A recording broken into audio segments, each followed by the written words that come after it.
Bujumbura. Nous sommes dans l'un des 5 villages d'enfants SOS du Burundi. Ce pays, marqué par des conflits ethniques, est l'un des plus pauvres de la planète. Depuis plus de 30 ans, SOS Village d'enfants occupe le terrain.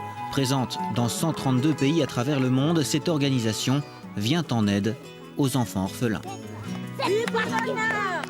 Quand il arrive au village, il reçoit tout pour sa survie. D'abord, ce qu'on lui donne, ce qui lui manque de plus, c'est l'affection maternelle. On lui donne une mère SOS de substitution. Et désormais, le football belge y apporte son soutien. Ivan De Witt, le président de la Pro League, a conclu un partenariat avec SOS. Pendant 5 ans, les 16 clubs de Division 1 s'engagent à verser 90 000 €. Le même montant est octroyé par le gouvernement belge. Tout a commencé avec le Bidbook donc, de 2018, mais je crois qu'il est grand temps que le foot belge aussi prend cette dimension sociale plus en général. Je crois qu'il est très utile d'accentuer la dimension sociale aussi envers des projets dans le monde.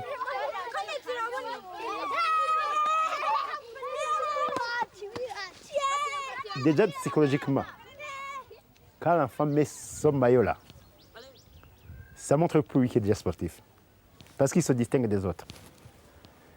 Pour nous, c'est une motivation extraordinaire pour le développement de ce talent de footballeur, pour le développement du sport dans notre village. Allez, hop, on y va! Le premier contact s'est donc noué autour d'un ballon rond. Petit match improvisé avec Ivan De Witt qui est allé à la rencontre de ses enfants. Pour eux, le football est avant tout associé au plaisir.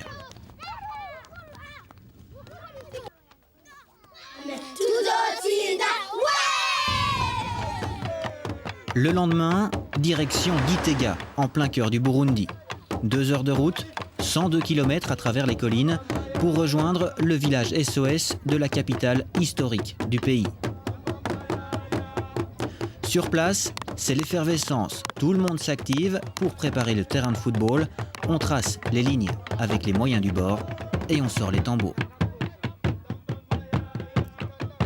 L'arrivée d'Ivan De Witt est un jour de fête. Tout le village s'est rassemblé autour du terrain.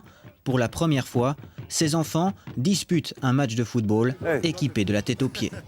Ça va? Bon match, hein?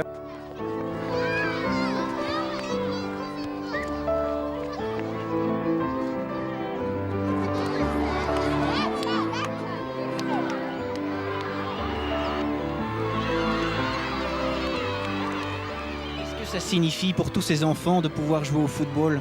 Ça signifie l'épanouissement, ça signifie aussi la découverte, la démonstration des talents sportifs qu'ils ont, la démonstration des talents en matière de football.